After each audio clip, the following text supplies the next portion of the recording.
Good afternoon, Colorado. Welcome to a Thursday edition of What's for Lunch. I'm your host, Larry Hers. And today in studio, I have Franco from Woodie Fisher. Welcome, buddy. Hi, welcome. Thanks. So Woodie Fisher, if you have not been to, is a gorgeous restaurant. The food is phenomenal. Tell them where it is. So it's on 20th and Chestnut over by the Union Station area. It is actually one of the oldest buildings over there. It was the original host house of Denver, Firehouse number 1, built in like 1890s. And it's still around and turned into a beautiful restaurant, and it's just gorgeous inside. And the name of the restaurant, Woodie Fisher, is because Redwood Fisher, he was one of the first firemen at the firehouse, and he actually died tragically saving some kids from a runaway horse carriage, and they named the restaurant after him. His nickname was Woodie, so Woodie Fisher, that's where the name comes from.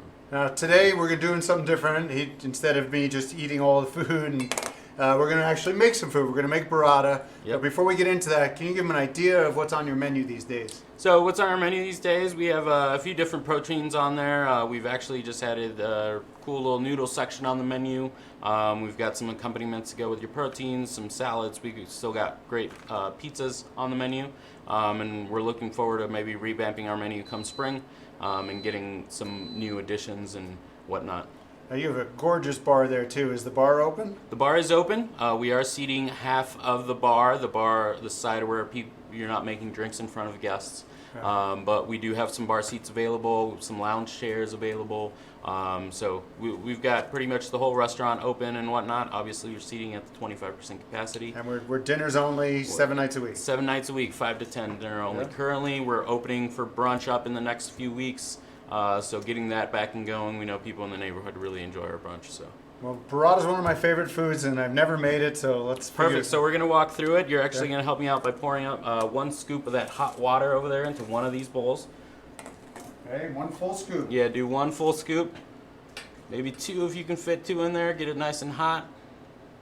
So burrata is one of the things that we've had on the menu since day 1, since we opened, which has almost been like 2 years now. So in here we have mozzarella curd. And then we just added a little bit of hot boiling water in here. And basically what we did is we seasoned the water, and we're just waiting for this to kind of melt the mozzarella just slightly. The water should be at about 180, 200 degrees Fahrenheit. And basically all we're going to do is we're just going to stretch this mozzarella into heavy cream, and then we're going to season it with a little bit of salt. And all we're doing is essentially creating the stracciatella, which is what goes inside of the mozzarella. So when I hear burrata, what I like to describe it is mozzarella stuffed with mozzarella. But that's essentially what it is. The outside is more firm, and with a soft mozzarella inside. Exactly. So you got the curd on the inside, and you can see that it's starting to like stretch. It's starting to kind of break down a little bit. And we're actually going to go ahead and add water to this one as well, because we're going to be using that same amount, maybe a touch more on that one. Right. And basically all we're going to do is we're going to use that to stuff the outside of the stracciatella. Okay. What's crazy is burrata was 10 years ago. I'd never heard of it. Yeah. Is it a new invention, or is it just new in America? I think it's just one of those things that turns into, something one chef does and everybody kind of, wants to do. I don't think it's super trendy, but it is Italian in all sense of the word. It's very old.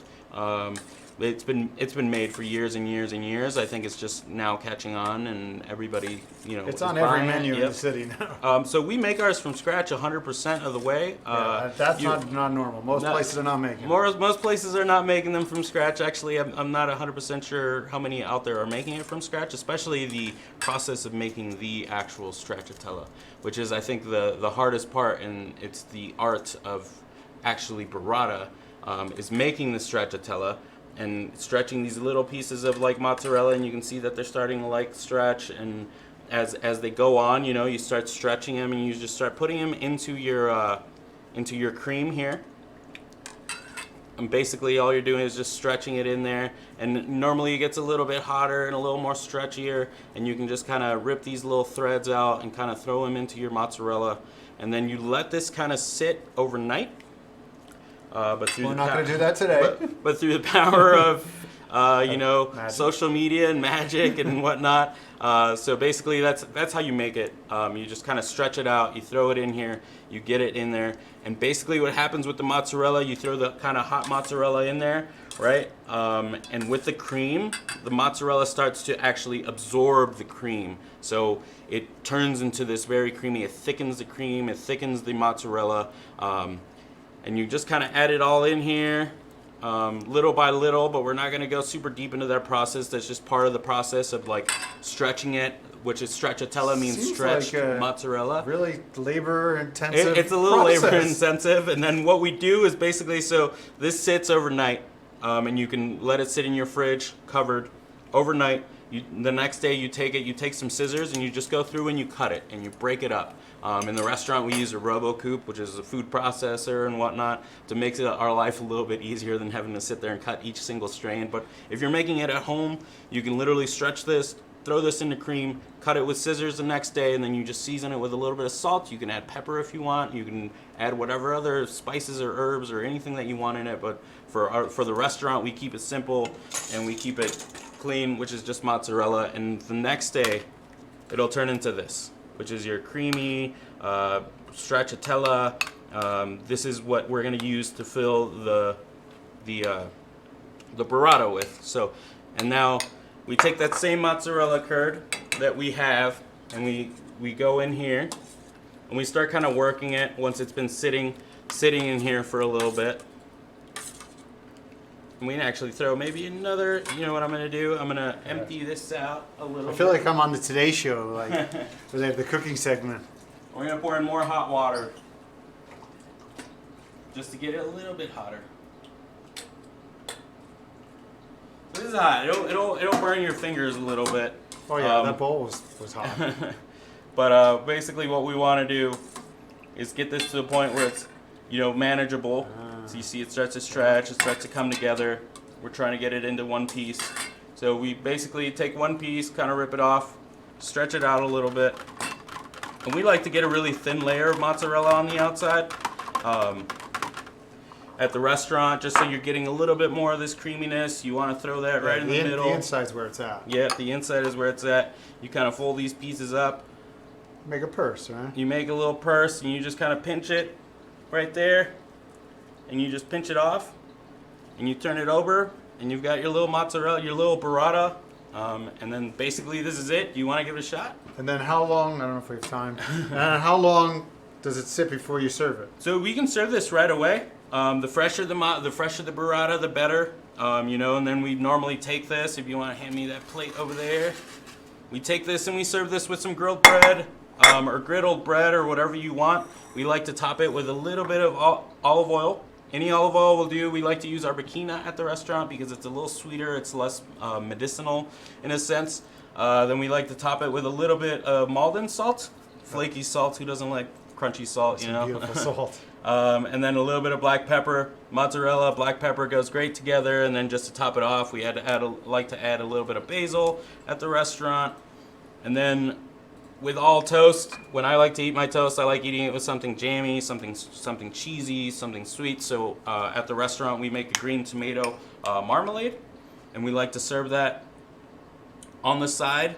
And that kind of goes. It's basically build your own toast in a sense, where you can spread the cheese on the toast, add a little bit of the jam, eat it all together. It kind of covers all the bases as far as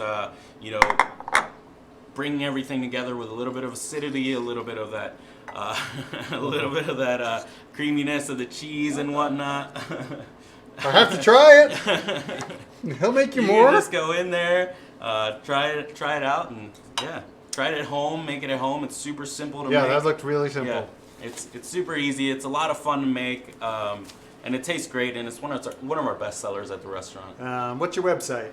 WoodieFisher.com, and on there you can go on and find all of our menus. We're constantly updating it, and now with the digital world and QR codes, we're able to update and change our menu as much as we want. I'm telling you, if you've never been down there, check it out. Gorgeous restaurant. This guy's super talented. Food's delicious. And I'm going to eat this right now. We'll see you tomorrow for another episode of What's for Lunch? Let's eat! Oh, hello.